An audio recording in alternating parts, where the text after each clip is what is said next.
रामू एक बहुत ही गरीब किसान था। उसकी पत्नी का नाम मीना और उसकी छोटी बेटी का नाम मनोरमा था। रामू बहुत ही मेहनती था, लेकिन उसे उसकी मेहनत का फल नहीं मिल पाता था। वह और उसकी पत्नी दोनों सारा दिन खेत में लगे रहते थे। माँ, अब मुझे बहुत तेज भूख लग रही है। क्या मैं पिताजी को खाना खाने के लिए बुला लाऊं?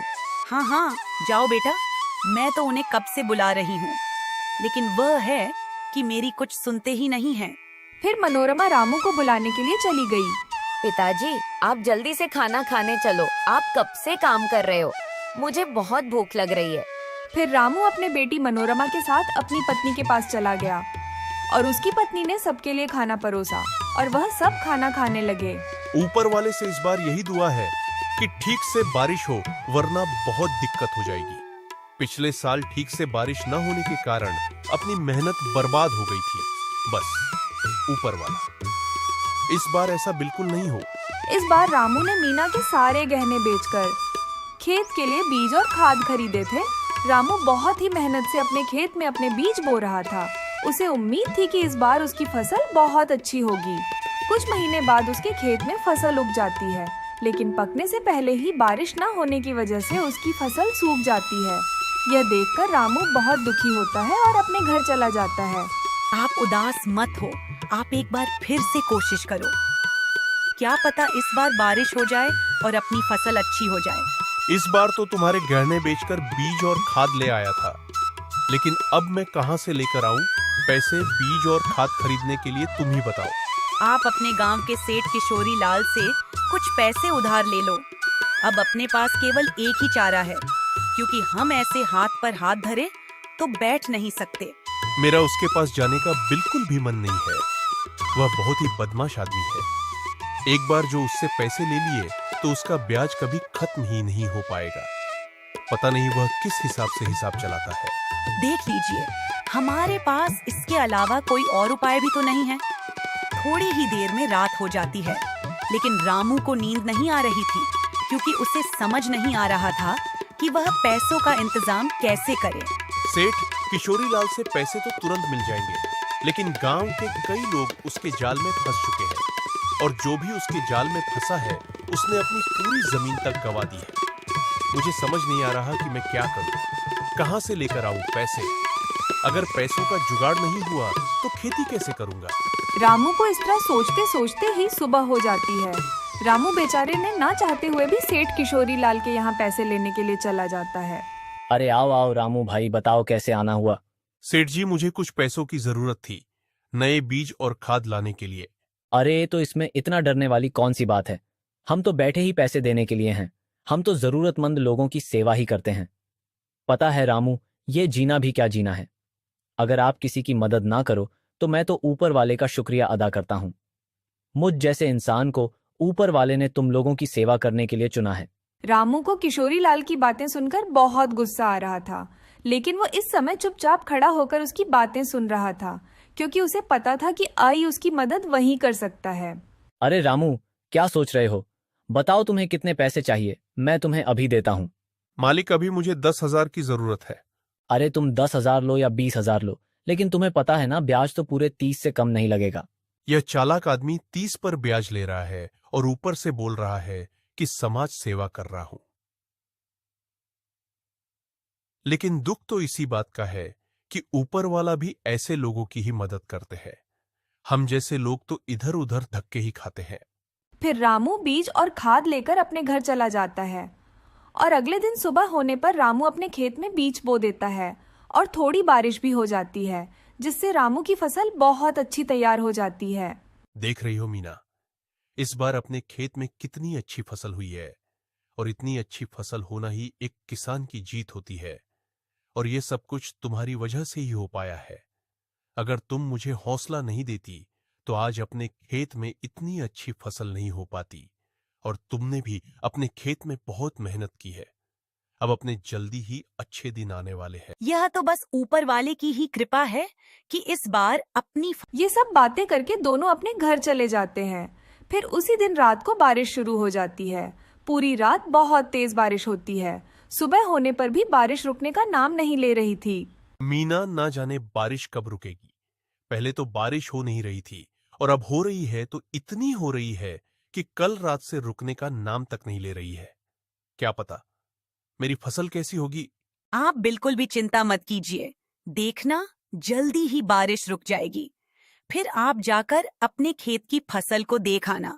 मीना यह बोलकर रामू को दिलासा देने की कोशिश करती है, लेकिन उसे भी पता है कि अब तक उसकी फसल खराब हो चुकी होगी। फिर ऐसे ही 5 दिन तक बारिश रुकने का नाम नहीं लेती। 5 दिन बाद जब बारिश रुकती है तो रामू सुबह जल्दी ही अपने खेतों की ओर अपनी फसल को देखने के लिए निकल जाता है। रामू वहां जाकर अपनी फसल को बर्बाद देखकर रोने लगता है। ऊपर वाले, आप ये कैसा न्याय कर रहे हो? पहले तो एक बूंद बारिश नहीं हो रही थी और अब हुई तो 5 दिन बाद रुकी, जिससे हमारी सारी फसल खराब हो गई। अब मैं अपना कर्जा कैसे चुकाऊंगा? अगर सेठ किशोरी लाल को समय से पैसे नहीं दिया तो वह मेरा खेत भी हड़प लेगा। रामू वहां से रोता हुआ अपने घर आ रहा था कि तभी रास्ते में उसका एक्सीडेंट हो जाता है। सुनिए जी, आप बिल्कुल भी चिंता मत कीजिए, मैं हूं ना, मैं सब संभाल लूंगी।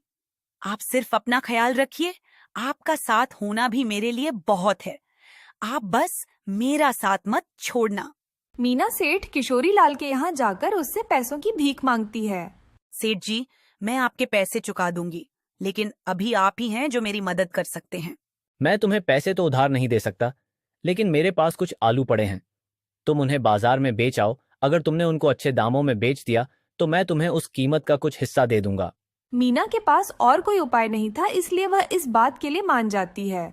सेठ अपने आदमी के साथ आलू की बोरियां मीना के यहाँ भिजवा देता है, लेकिन मीना जैसे ही आलू को देखती है तो वह हैरान हो जाती है। ये सारे आलू तो सड़े हुए हैं, ये आलू कौन बाजार में खरीदेगा? अरे मीना, तुम्हारी समझ में इतना भी नहीं आया कि जब बारिश आने से हमारी फसल बर्बाद हुई है तो सेठ किशोरी लाल की फसल कैसे बच सकती है? सेठ बहुत चालू आदमी है, उसके सारे आलू खराब हो चुके थे, इसलिए उसने ये सारे आलू तुम्हें दे दिए ताकि वह हमारे ऊपर और कर्जा चढ़ा सके। माँ, आप घर में इतने सारे आलू क्यों लेकर आए हो? क्या इतने सारे आलू से आलू के पराठे बनाने हैं क्या? वाह बेटी, तुमने तो मेरी मुसीबत का हल मुझे दे दिया। मैं इन आलू को बाजार में ऐसे नहीं बेच सकती, लेकिन अब इनमें से अच्छे आलू अलग निकालकर उनसे आलू के पराठे बनाकर बाजार में बेच सकती हूँ। फिर अगले ही दिन से मीना बाजार में आलू के पराठे बनाकर बेचने लगती है। कुछ ही दिनों में उस गांव में मीना के आलू के पराठे बहुत ही मशहूर हो जाते हैं। यह सब देखकर सेठ किशोरी लाल को बहुत जलन होती है। अरे, इस तरह तो यह मीना मेरा सारा कर्जा चुका देगी। मुझे क्या पता था कि सड़े हुए आलू को इस तरह भी इस्तेमाल कर सकती है, वरना मैं इसे ये आलू कभी नहीं देता। मीना, यह क्या कर रही हो तुम? ये आलू तो पूरी तरह सड़ चुके हैं। अगर तुम इनसे आलू के पराठे बनाओगी तो सबको पता चल जाएगा और हमारी गांव में बहुत बेइज्जती होगी। इस समय मुझे अपने परिवार के आगे कुछ भी नजर नहीं आ रहा। अगर हमें सेठ किशोरी लाल के कर्जे से बचना है तो हमें यह करना ही होगा। और मैंने इस मसाले ज्यादा डाले हैं तो किसी को पता भी नहीं चलेगा। लोगों को सिर्फ गर्म मसाले की ही खुशबू आएगी। ऐसे ही कुछ दिन बीत जाते हैं और मीना सेठ किशोरी लाल का सारा कर्ज चुका देती है। अभी तुम्हें मुझे 1000 और देने होंगे। किस बात के सेठ जी? मैंने तो आपका सारा कर्जा चुका दिया, तो मुझे आपको किस बात के 1000 देने होंगे? और अब तो मैंने अपने खेत में आलू के फसल भी उगाना चालू कर दिया, तो मैं अब अपने खेत के आलू से ही पराठे बनाकर बेचूंगी। अगर तुमने मुझे हर महीने 1000 नहीं दिए तो मैं गांव के सभी लोगों को बता दूंगा कि तुम सड़े हुए आलू से पराठे बनाकर बेचती हो। सेठ जी, अगर आपने ऐसा करने की सोची भी तो याद रखना, वह सड़े हुए आलू आपने ही मुझे दिए थे। पूरे गांव को यह बात बता दूंगी मैं। मीना की यह बातें सुनकर सेठ किशोरी लाल चुप हो जाता है। ऐसे ही कुछ दिनों में रामू भी बिल्कुल ठीक हो चुका था और उन्होंने अपने खेत में पानी की समस्या से बचने के लिए कुआं भी खुदवा लिया था।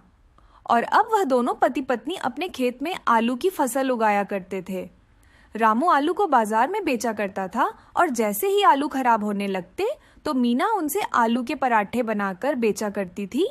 कुछ दिनों बाद सेठ किशोरी लाल गांव के कुछ लोगों को बहला फुसलाकर रामू के यहाँ लेकर जाता है। गांव वालों, अब तुम सब इस मीना के घर की तलाशी लो और देखो कि सड़े हुए आलू से पराठे बनाकर बेचती है। अरे अरे, आप लोग ऐसे कैसे मेरे घर की तलाशी ले सकते हैं? ऐसे कैसे तलाशी ना ले, हम आलू के पराठे बेचकर इतनी तरक्की कर रही हो। जरा हम भी तो देखें तुम किस तरह के आलू इस्तेमाल कर रही हो। तुमने देखते ही देखते अपने खेत में कुआं खुदवा लिया, अपने बच्चे को शहर पढ़ने के लिए भी भेज दिया और तुमने मेरा सारा कर्जा भी चुका दिया। फिर गांव का एक आदमी मीना के घर की तलाशी लेता है तो उसे अच्छे आलू ही मिलते हैं। अरे सेठ जी, आप बेकार में ही गांव की औरत को परेशान कर रहे हो। मीना बेचारी तो कितने ताजा और साफ आलू ही इस्तेमाल कर रही है आलू के पराठे बनाने में। सेठ जी, आप तो फालतू ही बेचारी को बदनाम कर रहे हो। गांव के आदमी को अपना पक्ष लेते देख मीना कहती है, गांव वालों, आप सबको तो पता ही है यह सेठ किशोरी लाल कैसा है। ये चाहता था कि मैं इसका कर्जा ना चुका पाऊं और यह मेरी जमीन हड़पना चाहता था, लेकिन मैंने ऐसा नहीं होने दिया। मैंने इसका सारा कर्ज चुका दिया, इसलिए यह ऐसा कर रहा है। अरे, हम गरीबों को परेशान करना ही तो इन अमीर लोगों का शौक है। चलो भाई लोगों, ये सेठ किशोरी लाल तो हमारा समय खराब कर रहा है। यह कहकर सभी लोग वहां से चले जाते हैं। अरे तुम तो सच में खराब आलू से ही आलू के पराठे बनाती थी ना, तो फिर हमारे घर में ताजा आलू कहाँ से आए? मुझे पता था सेठ किशोरी लाल कुछ न कुछ जरूर ऐसा करेगा, इसलिए मैंने पहले ही सड़े हुए आलू छिपा दिए थे। देखो, अब हमारी बेटी शहर में पढ़ रही है और सेठ किशोरी लाल का कर्जा भी हमने चुका दिया है और अब हम दोनों अच्छे से कमा भी रहे हैं और हमने अपने खेत में पानी की समस्या से बचने के लिए कुआं भी खुदवा लिया है। इसलिए अब तुम्हें लालच नहीं करना चाहिए। आप बिल्कुल सही कह रहे हो, इसलिए तो मैंने अपने घर से सारे आलू छिपा दिए थे, वरना पूरे गांव में हमारी बदनामी हो जाती और हमें गांव से निकाल दिया जाता तो हम फिर से रोड पर आ जाते। मैंने जो भी किया अपने परिवार के लिए किया, अपने हालातों की वजह से किया, लेकिन जब अब हालात सुधर चुके हैं तो अब मुझे भी अपनी गलती को सुधार लेना चाहिए। आज के बाद मैं अब हमेशा अच्छे आलू का इस्तेमाल करूंगी और खराब आलू का राज हमारे बीच ही रह जाएगा। उस दिन के बाद से ही मीना खराब आलू से पराठे बनाना बंद कर देती है। तो दोस्तों, हमें इस कहानी से यह देखने को मिला कि एक किसान का जीवन हमेशा मुसीबत से भरा हुआ रहता है और हमें इस कहानी से यही सीख मिलती है